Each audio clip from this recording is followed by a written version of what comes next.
BSides DC would like to thank all of our sponsors, and a special thank you to all of our speakers, volunteers, and organizers. Thank you very much, and welcome. Welcome here on a rainy Sunday morning after, was it a night of, well, celebration or losses, I guess, depending on whether you're a Texas or a Nationals fan, right? So, you know, however that goes. But thank you for coming here, and I'm Oren Novotny. I'm Chief Architect of DevOps and Modern Software at Insight. We're a large Microsoft partner.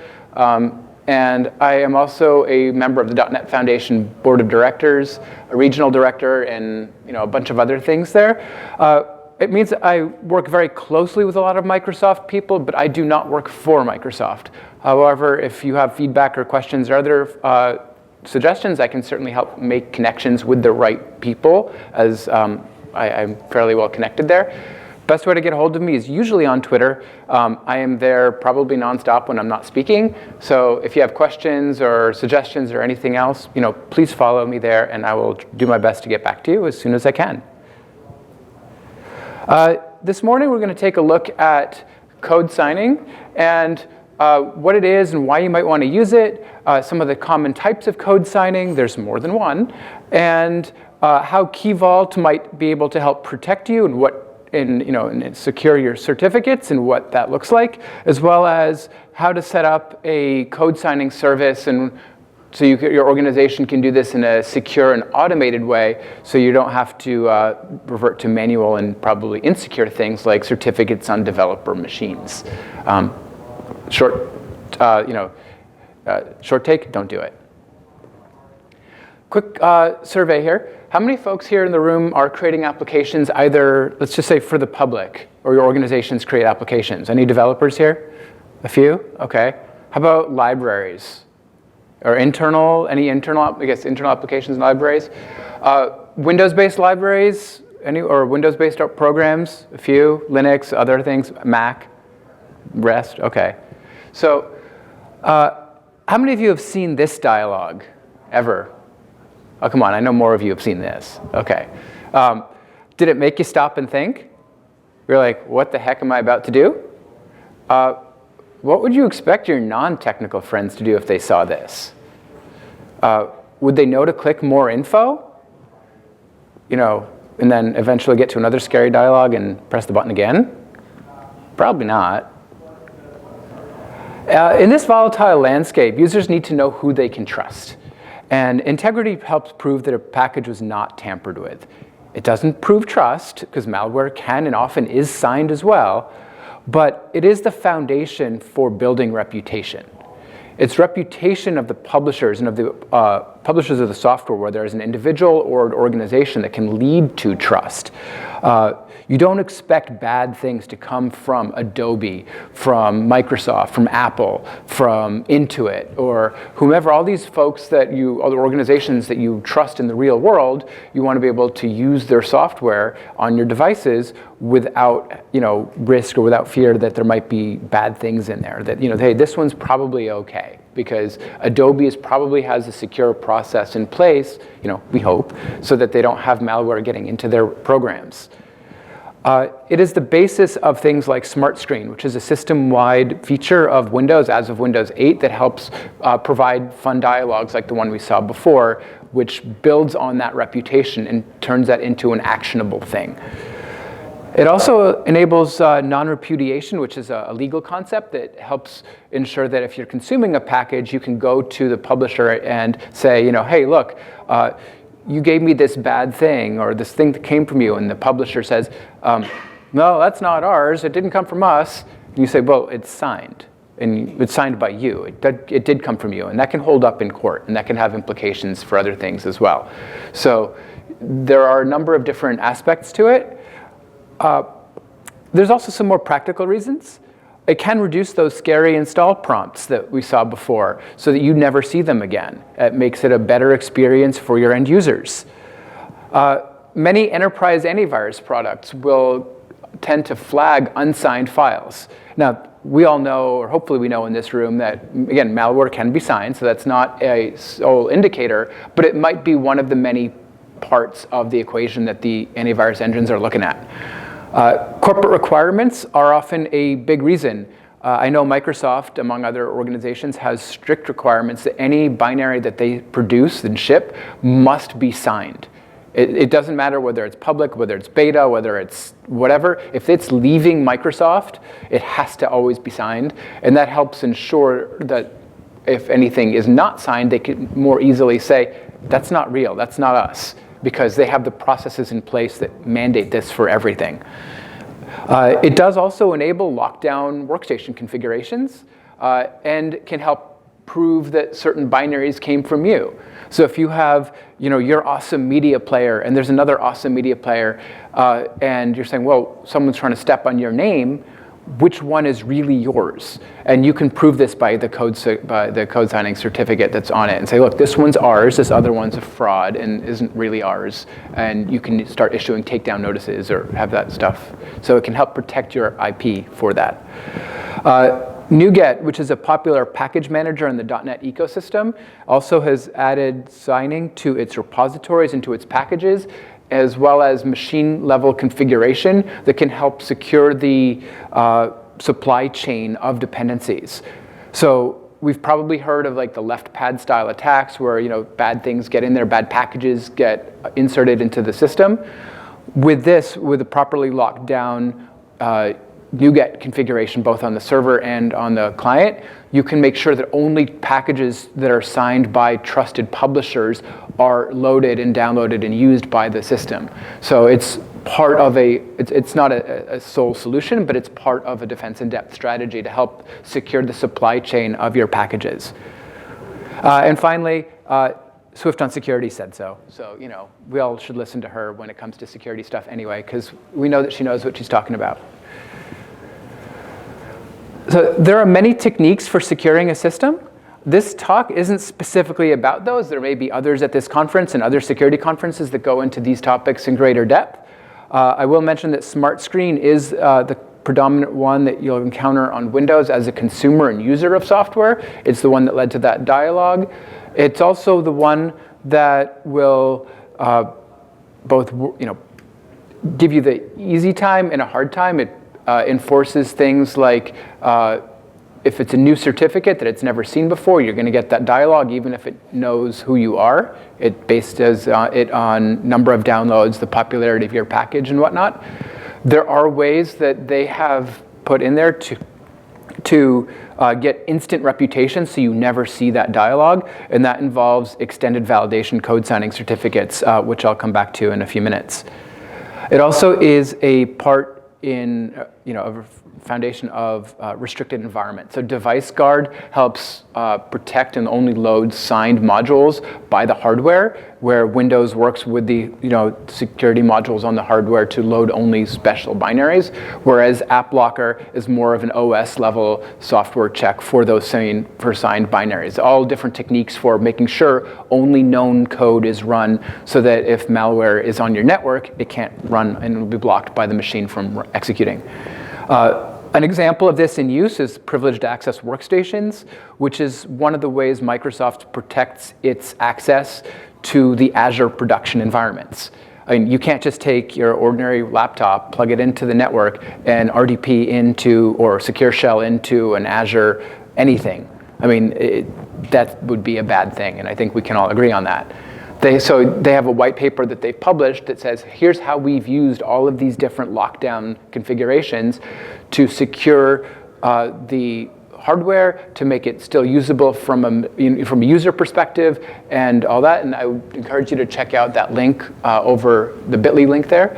And it's a big documentation that kind of discusses how they put all this together. So I want to take a quick pause here to switch over to the demo machine to look at how automated code signing, or how easy it can be. And this is what we're going to come back to in a minute. So what I have here is a NuGet package that I'm going to submit using a server to do the signing on Azure. And it already came back. And this is the kind of thing you can incorporate into your CI/CD pipeline. It doesn't matter whether it's a NuGet package or a DLL or a VSIX or a ClickOnce manifest or any of the common file types you might use. it would be sent over to the server running in Azure, where the certificate is stored in a hardware security module in the cloud and audited and logged and all that good stuff. If I come back and open the NuGet package using a tool called NuGet Package Explorer, which, shameless plug, is one of the applications I help maintain. It's open source on GitHub. It will show you the package information or the signature information in the package. And we can see that it was signed by a test certificate. No, folks, I did not have a password or any credentials on my machine that would get you access to my production certificates. You're not that lucky. But it shows you that it is also not trusted because it is a self-signed certificate, and the tool will show you the information that as it's validating the package, so that you can kind of see if it's either valid or not and what the chain of trust is. You can also go deeper and say that this NuGet package, which is a container, it's basically a fancy zip file with other files in it, has a DLL in here, and if I examine the DLL, it's also signed, and because it is a DLL, it's signed with an Authenticode signature, whereas NuGet is signed by a NuGet signature. Different techniques, same process, but it shows me the information there as well, and I can see that it was signed by DigiCert's timestamping for a counter signature, and it has the same certificate subject here, and that Windows is telling me that, hey, this file is signed with an untrusted certificate, which is completely true. It's a test certificate. But that's just an illustration here of a way to see the details of the signatures along the way. And we're going to take a look at how we can set this up for your own environment so you can make it, hopefully fairly straightforward. At least as straightforward as it can be when we're talking about this topic. So code signing is a process. It is not a specific technology.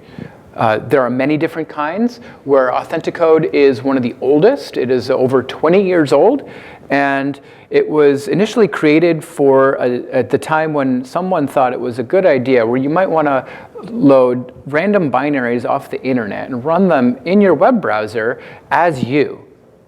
Hello? Exploits? What?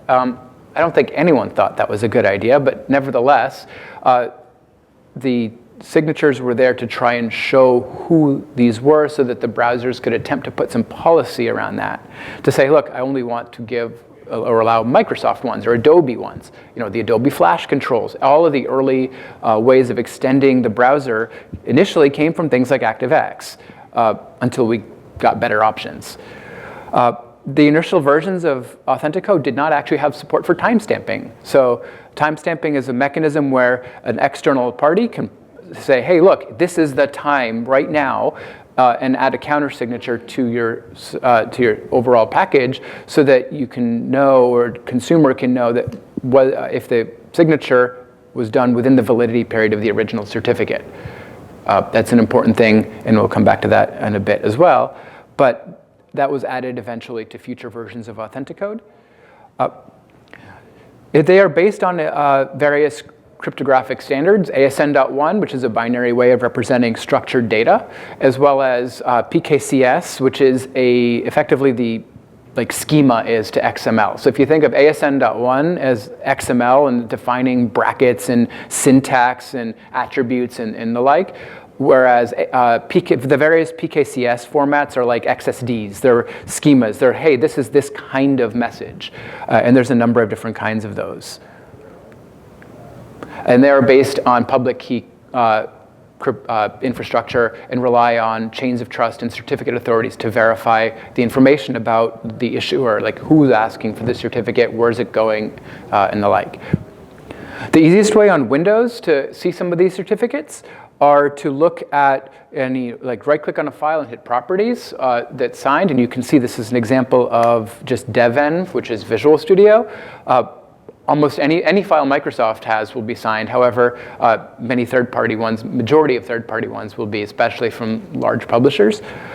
If you click on here, you'll see an example of a dual-signed package or library where it's signed with both a SHA-1 and a SHA-256 hashing algorithm, and that was as Microsoft was busy transitioning, or people were busy transitioning using to stronger cryptography algorithms, while older versions of Windows didn't support them. Nowadays, it's not really common to see SHA-1 signed things anymore because that is a weak algorithm, but the underlying mechanism does support adding multiple signatures. Windows will use the strongest one as long as it recognizes it, so you don't have to worry about the older one in there. You can dive in and see some of the details where it will show you the signature information and the counter-signature information, and then you can go in further, see the subject and the purpose of it, and then finally get in and see some of the details. Now, all of this is all encoded within the ASN.1 message, and you can certainly take some of that signature. There are other tools that can take the signature data. You can put it on online tools, view the binary, and get this in other ways. But this is certainly an easy way to see this just on any computer. There's no special tools required. These are standard Windows dialogues. Digital certificates are comprised of an X509 certificate. That's the part that contains the information on it, the attributes, what it can be used for, the name of the certificate, the issuer, any other attributes that you might want to store in it, and a private key. It is a common misconception that a certificate consists of a private key. It does not. Typically, that's what we'll call a key pair. However, it's something to know. It's not really relevant for most of the time because people think of, hey, I have a certificate. Do you have the public key or do you have the private key? And you have it in these PFX files. And the PFX files are just different kinds of messages, the PKCS number 12 that contain the combination of the X509 public information with the private information if it can be exported. That information that is given to you that certificate is given to you by a certificate authority, and that is signed by them. So that's them vouching for you. That's what creates the chain of trust. If you use something like DigiCert and say, look, I'm Jane Smith. I want a certificate for my code. You're going to go to DigiCert. They're going to ask for some proof, some information. They're going to give you the certificate, and it's going to be signed by them. And that is their certificate is trusted by Windows and Mac and Android by way of the various root programs. Corporations will also have internal certificate authorities, and that will be useful for domain environments where a corporation controls that. So instead of relying on a public certificate, an internal one can say, hey, look, use ours, and because we have existing infrastructure that's pushing out what's trusted by the machine, we can use it. There's also self-signed certificates, which are ones you can just basically create yourself, which are really much only good for testing because they're not, by definition, trusted.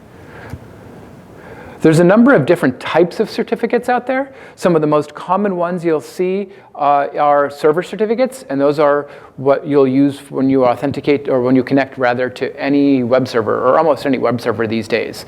They used to come in a standard in an EV variety. The EV variety had extra validation in there, and that's what gave you the green bar in the browser until people started to realize that it's pretty much pointless because users had no idea what the difference was and what this green bar meant. So EV certificates for web servers have basically been completely phased out. None of the major browsers even show indicators anymore for them. And this is generally automated by tools like Let's Encrypt these days, and you can get them for free and not have to pay a lot of money for them. Code signing comes in a standard and an EV variety as well. However, in this context, EV has significant meaning and difference because of the rules set by the CA browser forum and the various operating system and vendors. So folks like Microsoft and Adobe and Apple, the people that have and the browser makers, the people that have a say or stake in this ecosystem participate in this forum to dictate what are the rules the certificate authorities have to follow to issue the different kinds of certificates, requirements around storage and use of those certificates and whatnot. So EV for code signing has some particular rules such that individuals cannot get them. You have to be a legal organization or entity. A nonprofit can get one, an LLC can get one. Oren Novotny cannot get one. I do have an LLC, and that has one. So you have to play by the rules, but that's just part of the extra checks that they're doing. As well as for code signing in particular, EV certificates cannot be issued to anything other than a hardware device. And it has to be FIPS 140-2 compliant so that it's tamper resistant and it cannot be stolen. So there are significant differences, whereas a standard code signing certificate can be issued and be exported, can be on a file, can go between different machines. The EV ones cannot. There's other ones that, like for document signing, and those are ones where Adobe has more of an influence, as you might imagine, with Adobe Reader and other folks like DocuSign play in this space, and these are really conforming to government regulations about identity and checks there, so that signatures that are signed, when you're signing a digital file or a contract or document with a document signing certificate, they are e-signatures. They can hold up in court for you instead of using a pen and paper. So there's other sets of requirements around that as well. There's different algorithms that you might use for the cryptography, whereas elliptic curve typically has shorter key lengths than RSA. Some of that gets definitely beyond what my area of expertise are, but the Windows supports the majority of them for that. And then there's this concept, or one of the attributes of the certificate is this extended key usage, and that's the thing that tells you what kind of certificate it is. And these are just another property on the certificate that says, hey, it's a code signing certificate, it's a server certificate, it's a client authentication certificate. The process of creating a signature is generally fairly straightforward. It's just a straight public key cryptography math, where the hashing algorithm will take some data, will generate a number for it, or the hash value, and it will be signed with the publisher's private key, that number, that value, and it will be then embedded and packaged within the application file, typically. And that's how you have a signature, like in an executable file. There's a special area of the executable file which is able to have this signature data embedded in it without affecting the execution or the integrity of the file. There are other types of signatures that are sidecars, where it's just another file that goes and sits next to the DLL, or the file format, rather. I tend to prefer the embedded ones, just because they're easier to manage. I don't want to manage, hey, I have this file and I have this other sidecar file, and I have to keep them together, or I'm going to not be able to verify it later. But functionally equivalent otherwise. To verify a signature, it's basically doing the same operation, and in verifying it in reverse. So the client will do two things. It will look at the hash algorithm that was specified by the signature, and it will say, hey, look, it was SHA-2. Let me go run the same set of calculations, and we take the contents of that file, get the hash of that to get the value, and it will check that against the public key, make sure the signature was not tampered by using the public key from the certificate that was also embedded. And if the values match the one that was stored in the file that was signed by the private key, it knows it has not been tampered with, and it can go on. If there's any discrepancies, if the certificate's not valid, it will generate some kind of warning, like we saw earlier, where it said, hey, this thing was not trusted. Note, if it had been tampered with, it would have said something different. It said it would have been tampered with. Yeah, it does validations in all kinds of different areas. To get a certificate, it's a multi-step process, as many things here are. Typically, you'll have a user asking for a new certificate, saying, hey, I want a new certificate. And I'm going to talk about the context of getting one from like DigiCert for a public one, but it would be very similar if you're using an internal certificate authority where you might have a website to submit a request here. But they're going to use either a browser or their HSM tool or Azure Key Vault, something, wherever the key is going to go, is going to generate what's called a certificate signing request. And that is a special PKCS message that will be sent to the certificate authority for signing to generate the public certificate out of. It does not contain the private key. As one thing that is easy, there's a common misconception is that, hey, look, am I giving the private key to the certificate authority? And the answer is absolutely not. The private key, it does not leave the device that the CSR was issued from, which is also why later on, when you need to complete the request, you need to complete it on the same device that you started it, because only the private key is there until you export it, if you're allowed to. So you have the certificate signing request, and you give that over to the CA. And this might be a case where I say, hey, look, I'm going to create give me a new certificate. There might be money involved in the case of public CAs where they're going to charge you money because it costs them human time to validate these things. Someone has to go look up those business records. People often ask, well, why can't I have a Let's Encrypt of code signing certs? And the answer is because it's a lot easier to verify domains than human information and business information. Domains you can automate. You can say, look, there's a responder on one side. I can check it from the other side. If they match, I can automatically issue it. The whole process can be automated in seconds. In the case of code signing, where human information needs to be verified, it can be coming from anywhere. There's government documents that are valid. It could be business registrations with the BBB or with DUNS. Information is often verified. It can be business registration data in the state of incorporation. So now you're talking about 50 states in this country plus the various territories. And that's just this country. You're issuing them from another country. And this quickly adds up. So you need human elements to be able to go verify and know which database to check for the specific entity. And that's why it costs money, because it can't be fully automated and people need to be paid. So they're going to do that. And once they've verified the information that you've given them, they're going to issue a public certificate that is signed by them, as we discussed earlier. That's going to say, hey, I, DigiCert, have given you, Oren Novotny, a certificate with your name on it because I checked this information and I found it to be true. I'm going to take that certificate back and then merge that into the device. In this case, I'm using Key Vault, but wherever the certificate request was generated from, and that will then give me that public-private key pair that I can use for cryptographic operations in the future. When they're merged together, non-hardware bound certificates, that is to say ones that don't have an EV or export restriction on them, can later be exported by the operating system to this P12 or PFX file. They're both the same. They're PKCS12 messages. Mac tends to use them as P.12. Windows tends to call them PFX. And that's because PFX was there before the format was standardized and eventually became P12, but the file extension stuck. They're the same thing. You can rename them. It doesn't matter. So the process, once you have a certificate, the process of code signing historically has been, in order to do it right, kind of tedious.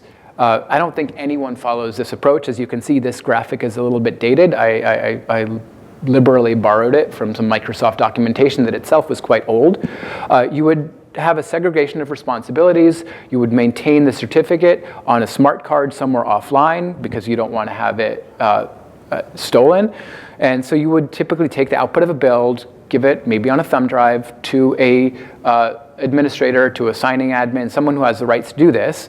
They would scan this for viruses and malware. They would log the files in some database that says, hey, we're signing these files. Here are the checksums. Here are the hashes of the files we're going to sign.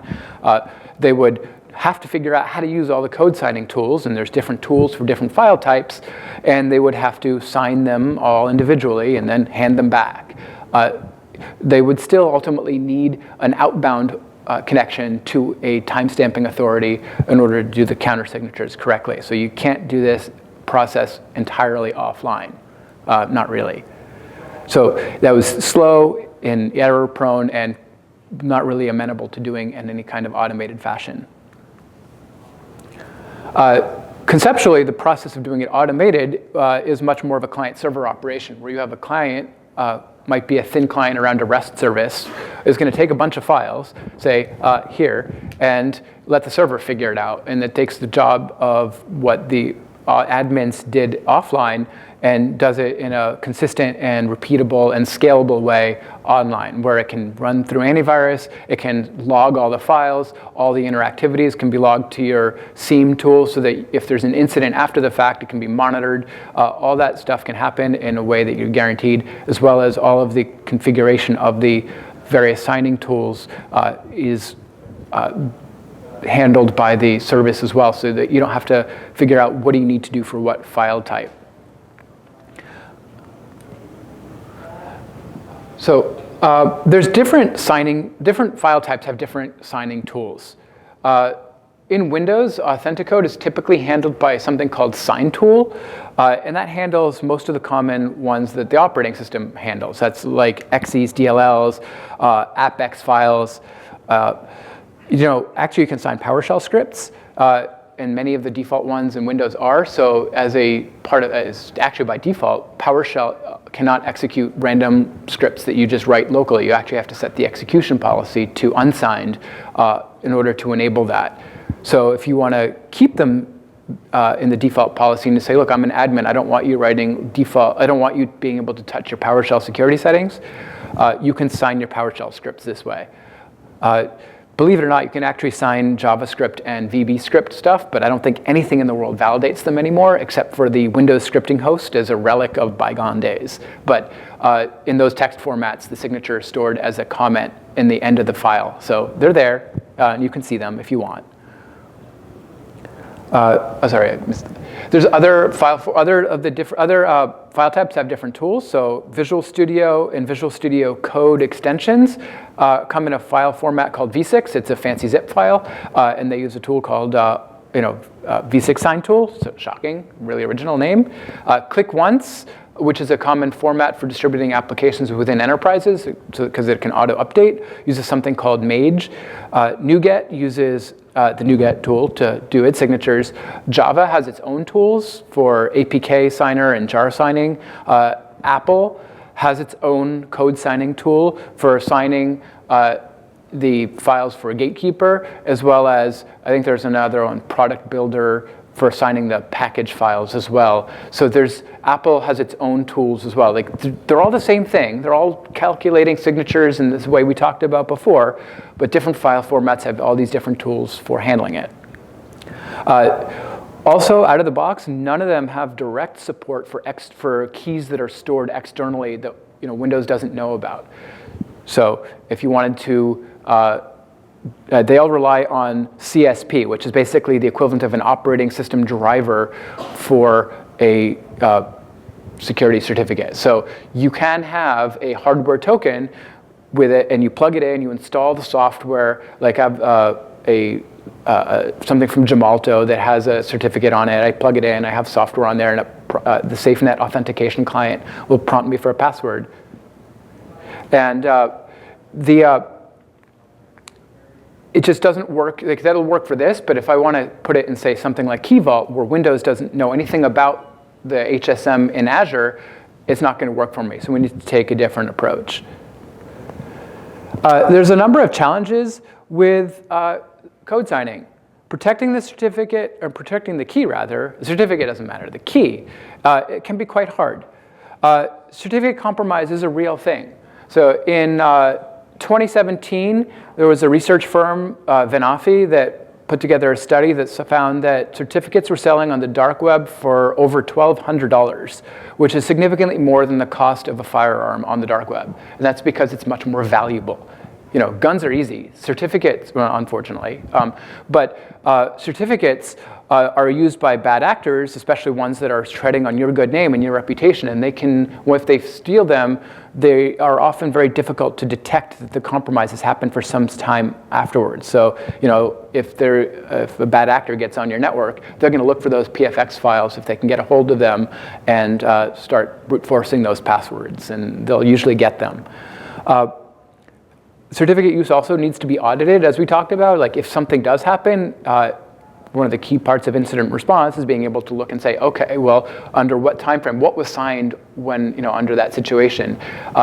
If someone just steals a PFX file, well, you'll never figure that out. If you have a service that's under your control, at least you can look at the audit logs and see what happened and at that period of time. There have been a number of incidents. So this is something that even big companies have trouble with. So like Asus earlier this year had malware in their software signed by, in their updater, which was signed by their certificate. Sony in 2014 had the Destover virus, the Destover worm, used the Sony certificate. HP had malware in 2014. CCleaner in 2017 had malware injected into their system. And Adobe in 2012 had stuff malicious stuff signed by their key. So point here is that even large organizations can have trouble protecting the certificates here. So it's something to consider, because I suspect most of the organizations we work at are probably not as sophisticated as Adobe when it comes to those kind of practices. Maybe we wish we were, but let's face it, we don't always get that privilege. There's also arcane commands for these tools. So it's not as simple as just sign this thing. Each of the different commands has a whole lot of different options, and most people don't know what they are, and the defaults are also pretty bad because Windows optimizes for compatibility over security, and the default options for most of the commands were meant for Windows 2000. Newsbreak, it's been about 20 years, and the defaults may have or should have changed, but there are other parameters, but you just need to know what they are. There's also the issue of orchestrating multiple tools. So if a v6, which is a fancy zip file, contains a NuGet, which contains DLLs, what do? A Visto has DLLs. The ClickOnce stuff has DLLs in it. You need to sign the DLLs first before you sign the manifest. So you need to be able to sign the right things in the right order, typically going inside out. So there's an orchestration component to this, which ties together all the different tools. It gets tedious and it can be error prone. So stepping back to Azure Key Vault, just quick show of hands. Anyone here familiar with Azure Key Vault? A few? No? OK. So Azure Key Vault is Microsoft's hosted HSM in the cloud. It comes in 2 editions, standard and a premium. The premium one is backed by hardware. I think they're using Thales devices in there, but you never see them, but they're there. But they are FIPS 140-2 certified devices. The certificates are all there for auditing and on the Microsoft security site. They are protected by Azure AD from a security standpoint, so you can create ACLs to the various resources, and it's split into an admin plane and to a data plane. So admin operations can be segregated out to have proper separation of responsibilities.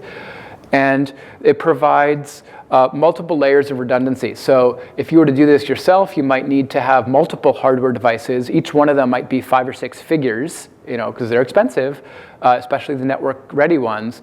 And if you want to be able to make sure that you have data recovery and uptime, you're going to have multiple, and Azure handles this for you by having multiple pieces of hardware for you in data centers over 150 miles away, because in most shops, if you can't get your build out, you're down. So again, this is a mission critical kind of service, which is another good reason why something like this can make sense.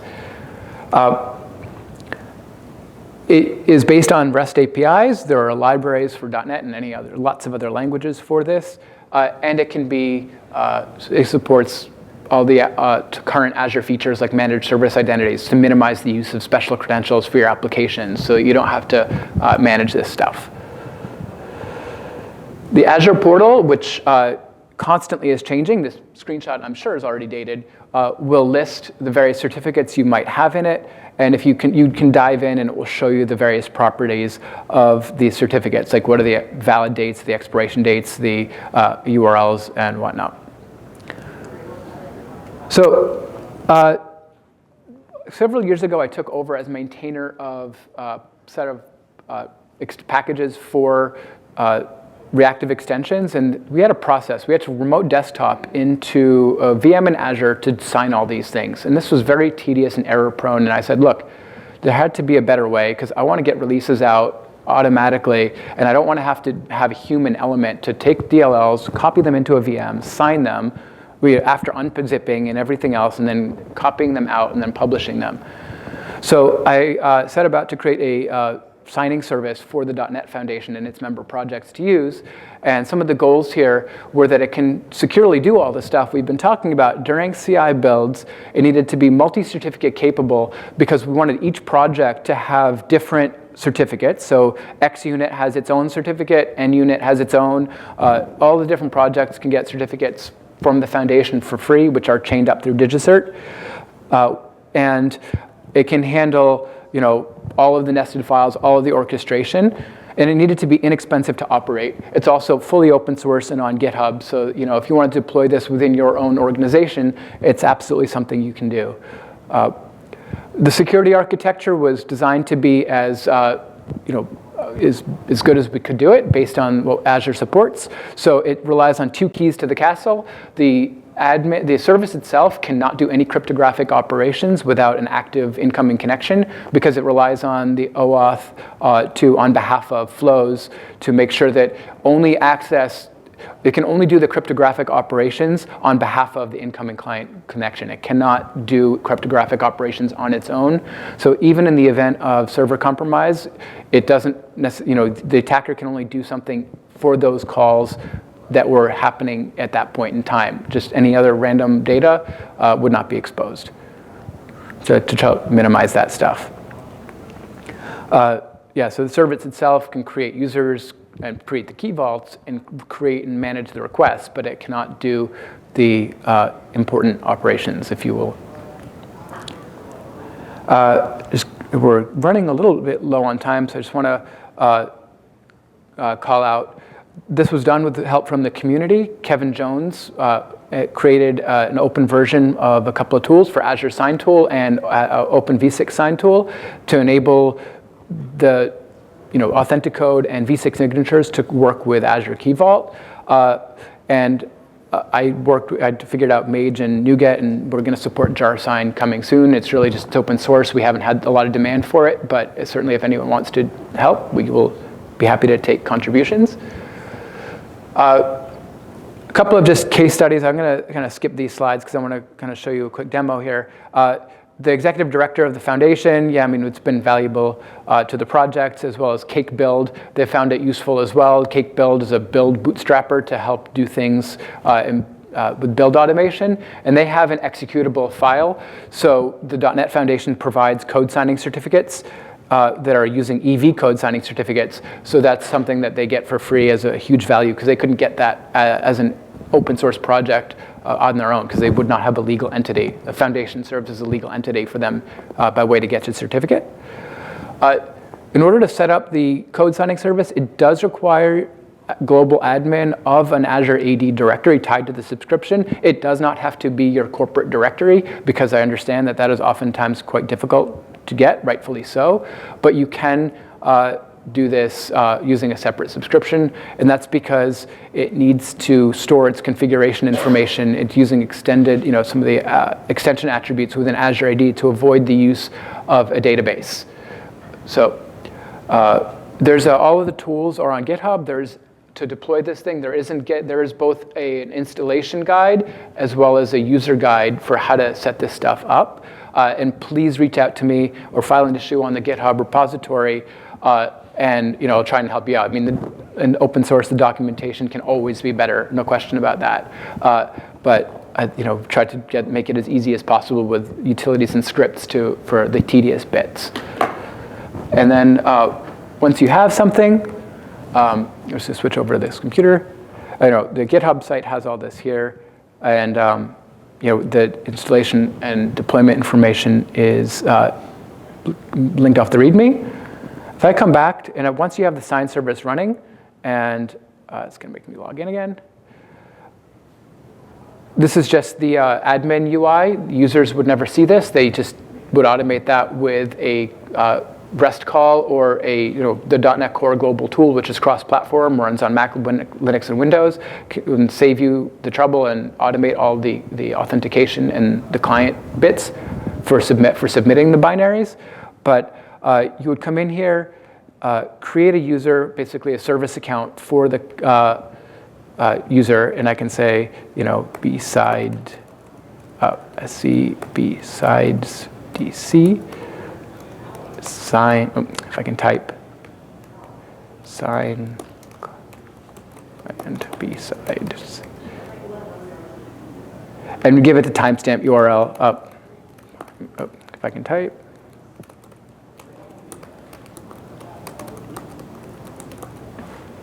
And what this is going to do is it's going to create an Azure AD user with the attributes that are going to be set up. It's going to create a key vault that's attached to that user account, and that's because of Key Vault security model, which is only doing ACLs per vault, not per resource in the vault. That's not in itself as much of a trouble because you pay per certificate, not per resource. So it doesn't really matter whether you have 1 key vault or 100 key vaults, you're paying for the number of certificates. There's no charge for a particular key vault. In this case, the usage is fairly inexpensive. On a premium, the HSM backed key vault, it's $1 per certificate per month. And some like a few cents per 10,000 operations. For this use case, the key vault costs next to nothing to use. Again, compared to the cost to using an HSM yourself, and the economics of the cloud very much work in your favor. It'll give you the information you need to give to the users and the configuration. This password's not going to get you very far because it's not going to. I'm going to delete this account shortly, and it's not going to let you do much anyway. But it will give you this information. You give it to them and store it in a secret variable in your build system. Once you have the key vault there, you can use this to generate that certificate request. So this is where you'd come in and say new certificate. The name itself doesn't matter, EV1 or whatever, cert1, and it will let you view the certificate request, and this is the information that you would provide to the certificate authority in the form that they say, hey, you paste the CSR in. And when you have the certificate, you would browse for the CER file that they give you, and it will upload that and merge it, and it'll become available for use. The final thing you would do is opt to just configure the cert, and that's where it'll show you the available certificates in case you have more than one in that key vault, which is the one associated with that user. So the point here is that all the information, all the configuration is done on the server. The client doesn't have to do any of this. You can have, and if you have different departments, different organizations, they can have their own service accounts. It's all configured, and you manage it here. If there's ever an issue, you can just unconfigure. You uncheck the box for configured, and it will block that sign service operation until you re-enable it. In case of an incident, you need to quickly, block them for a time being without potentially like changing the password if you don't need to. Maybe you just need to investigate or see what's up. So with that, I believe we are at time. Thank you for coming, and I'll stick around for a little bit. I think there's a half-hour break. And certainly happy to help out if you need to get this or want this to get this configured for your organization. So thank you very much.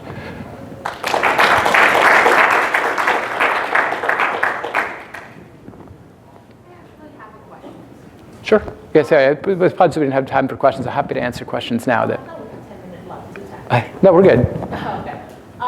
So is the certificate staying with the, like if I have an .exe file, does it contain the certificate or is it separate? So executable files and PE files is a type of PE files, portable executable. The PE file format has an area within it which can contain a certificate. So there's data segments, there's executable segments, there's other things. So part of the hashing algorithm, I mean, it's not just taking, it's not just doing a dumb binary, read the whole buffer in and calculate a hash. There is a defined structure to it. And that's what the Authenticode, and each file type has its own mechanism of doing that. So it reads the data segment, it reads the text segment, it reads the executable, it reads all of the relevant parts of the file to generate this signature, which then get tucked into another part of the file that is not checked. It's also an area where... So basically, if I double click on the executable, Windows loader would then read the certificate and then, do sort of similar check and make sure. Yeah, so the Windows certificate will read that from that area, correct. It's also an interesting area. Ever wonder how, when you download Chrome or you download some of those programs that it magically already has some of your account information in it? Because there's some tricks in there that they can piggyback some data. So I didn't really get a chance to cover this, but certificates and the signatures themselves can have signed attributes and unsigned attributes. Signed attributes are the stuff that I'm going to just tuck in the signature. Here's the stuff, it's arbitrary. It's whatever I want to put in the signature. I can do that, and then I sign it. And then that goes, the signature goes around that, right? So if I modify any of the signed attributes, the signature is no longer valid. I can also put unsigned attributes, which are not checked, and I can modify those after the signature is done because they are not trusted. They can still go in the same area of the file, but if you look at some of those things like either Backblaze or Google has done this and a number of others, you can tuck magic links or other random data in there, in the unsigned attributes in that signature, so that when you launch that program, the program will read its own signature to pull out that information and magically get started. So it's kind of a neat, nasty, otherwise trick that you can kind of piggyback some information in there. Do you know what segment in a PE file that the certificate is stored? I don't recall the name of it. I'm sure it's online somewhere. I'm sorry. Also, okay, so here's a question. Just from the perspective of the user, you want to see, to run something that is assigned so that you make sure at least it's some way not malicious. Mm-hmm. But how is that strategy different from if you go to a website and this is, you connect them with like SSL and you have the website certificate and the website gives you the executable and say that, well, this is the SHA-256 of that executable. So you download the executable, you calculate the SHA-256, compare with what the value over there, and then you run it. Like, wouldn't that be sort of an easier, so it's like a less of a lift? So I guess the question is like, if the website's providing me the SHA of the file, and what's the easier for the user or? Easier. Well, so you. Like less effort. So you absolutely can do that. I will say this: I'll say the thing that's the less effort is if I don't have to do anything, and that's what Windows will do for you. So yes, you can absolutely download a file, run the hashing tool, calculate this stuff out, but I guarantee you my mother won't do that. Right, so like we in this room might know how to do that, and please do. But if you can have something that's running in the background and it's always on, basically never gets turned or cannot be turned off, that's the kind of thing that Smart Screen is. So Smart Screen is doing that behind the scenes. That's what's known as the mark of the web. So Windows, whenever you download a file off the internet, whether it's Chrome, Firefox, Brave, Internet Explorer, Edge, or whatever, will say, hey, there's an alternate data stream that contains the mark of the web. And that's where, if you've ever seen that file, it says unblock or block, right? There's a checkbox in there. For the ones that came from the web, the loader will do an extra check to say, is this signed or not? And if it is signed, great. Do I trust it? What's the reputation of that certificate? And if it's a non-EV cert, and if it's a brand new cert, you're going to get that dialog anyway. Because it's going to say, I don't know you from a hole in the wall. This could be malware. Is it good? Is it bad? I don't know. It has no reputation developed yet. Over time, number of downloads, popularities, executions, Microsoft will not say, because they don't want anyone gaming the system, it will become trusted and that dialog will go away until you have to get a new cert in 2 or 3 years. EV certs contain instant reputation for Smart Screen. So that's where Microsoft has said, well, based on the issuance requirements, it can only be to organizations, and it has to be on an HSM or a FIPS device. We trust it more. It's less likely to be stolen. So you will not see that dialogue unless things go south. Does that make sense? Yeah. So it's really, I think the benefit is that it's always happening in the background. It's not, I don't have to take a proactive, an action to detect this thing. Thank you so much. Sure. Yeah.